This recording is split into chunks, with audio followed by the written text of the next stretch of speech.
Hi, welcome to VNN, our episode number 22 of our discussion series with Ambassador Praveen Verma, retired. It's been about 2 months. You vanished, Praveen. You vanished. You're enjoying the summer and you didn't want to have any serious discussions. I think. You put me on air and give this question, in which I can say a lot, but I will not because it's your turf.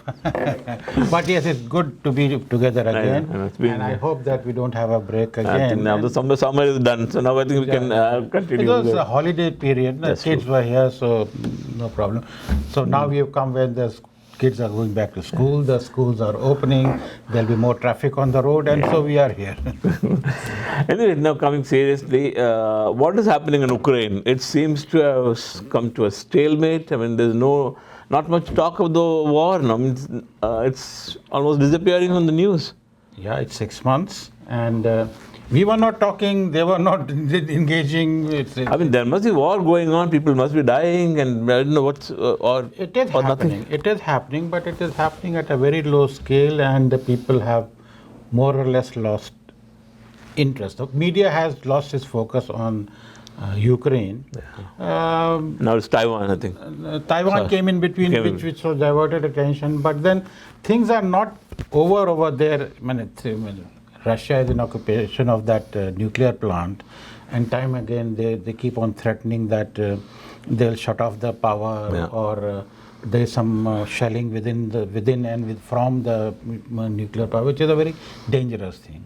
Well, this is like that, the Iraq-Iran war, which lasted for 8 years. Yeah. What happened was one day Iran sends a missile. After that, 3 or 4 days, all silent. And then one day, then Iraq sends a missile. And then the war goes on for 8 years. And they say, okay, 3 dead, 4 dead, 5 dead every 4 or 5 days. I mean, that's what's happening now. Yeah, well, basically Russia, after the Kiev debacle, they could not take Kiev.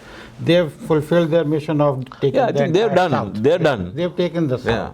There's a small part of the Black Sea area, Odessa port. I don't know. I don't think they will want to take Odessa. They'll want to take the strip to that, so that they can stop the access to Black Sea from there. That is the only thing which Russians might be looking at, other than they've started actually pushing their own textbooks in the occupied land. Right, in Donetsk, other regions, in the occupied land. Yes. So the occupation procedure has been started by the Russians. It's all quiet from the Western Front, in the sense that NATO and the European allies are saying nothing about it. I don't know. They have acceded to Russians. I have a feeling what's happened, it will become a matter of fact. So it'll stay on like this as a... Yeah, like a line of actual control. It remains like in status quo. It will ultimately remain at that. But then the legitimacy of occupying land is again reinforced. It has been there when Israelis have been occupying a lot of land, and which has not been contested by anybody.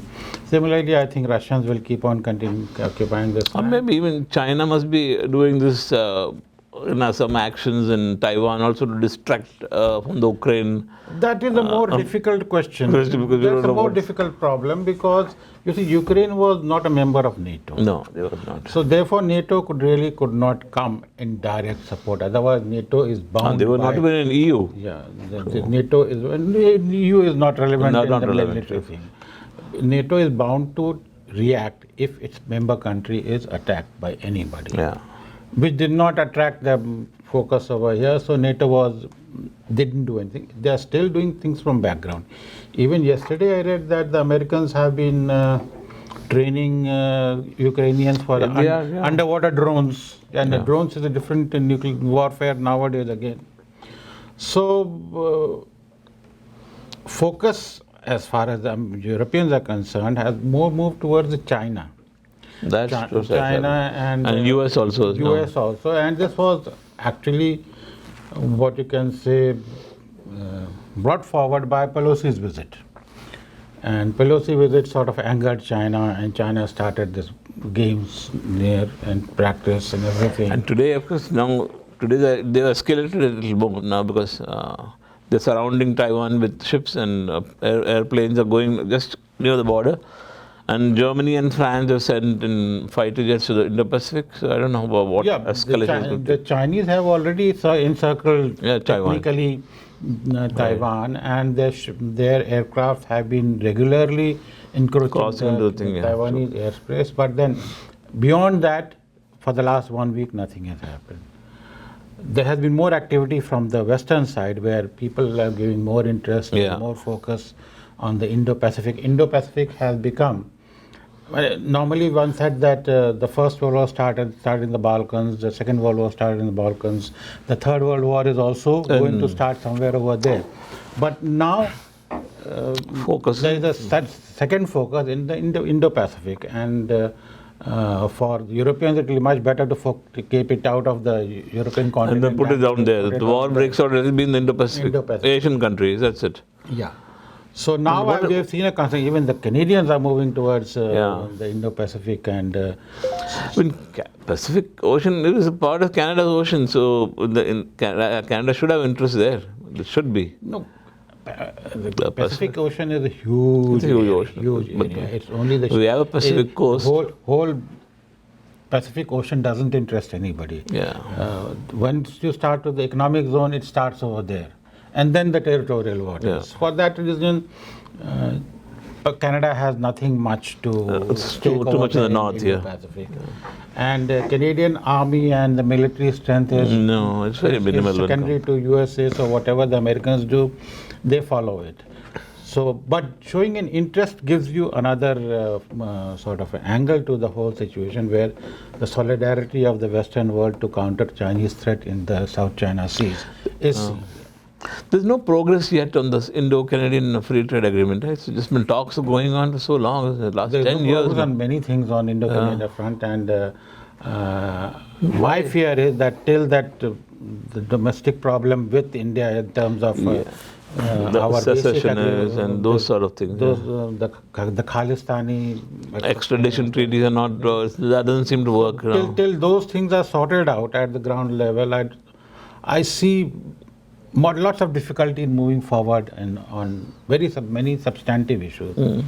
Still, trade is improving because the private sector, there is a synergy between the two economies. That's provincially, because now Ontario is gone. Ontario and India has set up so much of trade ties, very strong. Yeah. Saskatchewan is doing it. Yeah. So you see, now the provinces are taking over instead of a federal thing. It's provinces. Quite true, but the institutional arrangement between nations really boosts up the federal. That is more important. The trade, this is a part of the private sector trade. Businessmen to B2B, as you say. It's happening, and it will keep on happening, and the provinces have their own interests, but the provinces have limited interests. They cannot have a agreement with sort of legal and bilateral points. They have a limitation over there. But then trade is improving. Investments in India is improving. Investments over here. And the complementarity is there. Plus, of course, we are seeing a lot of influx of Indian immigrants over here, and South Asian languages are now becoming important here. That's what they're saying. That is also adding up to the synergy between the two countries. It is adding. There are plus points, and then there are minus points also. Punjabi used to be the main language. Now other languages are catching up apparently. There's Marathi, there's Tamil, and the new stat scan says Malayalam. It's now emerging as the fourth language after Punjab. Now Punjabi. If you recall, in our first or second meeting, I told you that the demographics are changing as far as the South Asian immigration is concerned. It's not from Punjab alone now. That's stopped. Earlier, everybody from Punjab was coming in, not everybody from everywhere from India, because there is a sense of disillusionment over there at this point. Among the young people. And there is lots of money floating over there, so the people have money to travel. Parents have money to send their children abroad to study. So that has added to the ability of Indian students coming over here. And starting their studies. So a huge horde of students coming in. But then, did you hear about these problems of Indian students in Brampton? And all these are the negative points. In the sense that there should have been more Recruitment, scrutiny more and better vetting of better. people. I mean, this is going to be, and apparently now, again, Canadian figures say about 96,000 or so students, their visas have been just cancelled.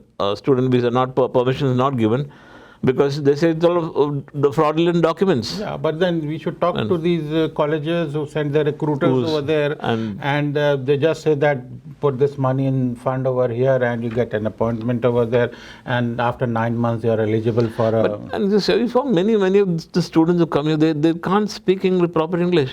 How are they passing those IELTS exams there? Is there fraud happening in India? Then there is, obviously. Well, if there is no check, frauds happen everywhere. When I don't not condone anybody just because you are coming from a country where from these frauds are happening.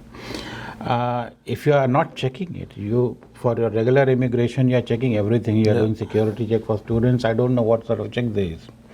What sort of examination is being done? What sort of licensing is being done for institutions taking these examinations? Yeah, that is, I think that's... There has to be a standardization of your checks also. So that standardization, it seems, has not happened, at least in terms of knowing of English. And then leaving the student visa open to all recruiters who go and... That's where the mistake lies. Too much greed of money makes you go that way. Yeah. Coming to India, I mean, Dalai Lama is in New Delhi. He's visiting New Delhi after 3 years after COVID now. Should the Prime Minister meet him? Should Narendra Modi meet him? Or will that give a message to China? What do you think? Diplomatically, I don't know. That is what diplomacy is, to balance our own interests. And India has been now, after non-alignment has gone, is now following what they call the strategic isolation or self-interest is more important. Self-interest is more important. And the question being asked now is, would it be good or better for India to poke the Chinese? Or would it be better because we have been totally... Just wait and watch what's happening in the world. Neutral in the terms of Ukrainian war. Of course, we have made the appropriate sounds, which everybody understands. But still, one would say that there has been a sort of an isolationist thing, and we would say that we have not taken the position which the Americans wanted us. And Taiwan too, Taiwan also. Now, at this stage, with problems already with what has happened in Ladakh, is it good or bad for us to poke the Chinese at this stage? Till now, it seems that they have decided in no. But it all depends. The Mandarins in South Bloc would be thinking about it, yes. But the Chinese spy ship did visit Sri Lanka, Hambantota port. That is symbolic. That is symbolic. You see, those spy ships can spy from anywhere in the oceans. Why do they have to land in Hambantota to... They can get from anywhere. There are satellites. They've got anything. You remember the 5 dishes over there? They could do it from anywhere. Other satellites can take anything, pictures. And that ship can do whatever they did from Hambantota. They're from anywhere. 500 miles away from there. Yeah, it's true. So that was a symbolic. That was something which Chinese wanted to assert. Indians wanted to object to it. The Chinese, Sri Lankans listened for a time, but then the Chinese said that, okay, they bullied the Sri Lankans and they accepted it. Because it's their port. What could they do? What will they do? Pakistan flooding, big problem, isn't it? It's man-made. I don't know. I think because those bridges and dams all been constructed by the Chinese. And I'm sure that's what has happened. 1,000 people dead, 10,000 people, I don't know, hundreds of thousands displaced. It's Chinese construction. I'm sure that is this part of the CPEC and those dams and bridges. I don't know. Was it because of a dam collapse or what? I don't know. Nothing seemed to work. Or the aqueducts and nothing to divert the water. So it's just chaos. Wrong. I mean, the Chinese, the Pakistanis, the Sri Lankans. It's easy to blame the Chinese. It's easy to blame them, but then the weather has been bad. It has been badly raining over there, and these things happen in India also. But our relief measures and our response are faster. Is much because faster. Now they are trained to do it. The Pakistanis did not have any response system, and they are still busy fighting Imran Khan. Yeah, that's true. I know. He's taken everybody by storm. Yes, quite true. Well, I think we'll stop it here and then wait for some other big subjects to come in. Apart from Taiwan issue, there's that's Ukraine, of course, that is dragging. Taiwan seems to be a problem. If the Chinese escalate, then US will get involved. Japan will get involved, and then NATO will have to get involved in the thing. Yeah, so Taiwan is different. Taiwan is different. See what happens. How will India react and there? The problem lies because one China theory. What are the Americans doing? Yeah. They say that okay, they are willing to let Taiwan be a part of China, but peacefully, not by force. It doesn't wash anywhere. I don't know. It is a dual game. And India has no position on that, Taiwan. No. India doesn't recognize Taiwan anyway. Yeah. We have a representative office, but like the rest That's a of trade the world, office, yeah. Like the rest of the world, only I think 13 countries where Taiwan has pushed in money. Yeah. I was ambassador in a country which recognized Taiwan. Guatemala. Most of the Latin Americans do it. And the only other country also the institute is the Vatican. Yeah. Vatican recognizes. Otherwise, the rest of the world does not recognize China. And it was the Americans who threw out Taiwan out of the Security Council and brought in mainland China. So who is responsible? Anyway, thanks a lot, Praveen. Until we meet again next week and then continue to our next discussion of discussion series.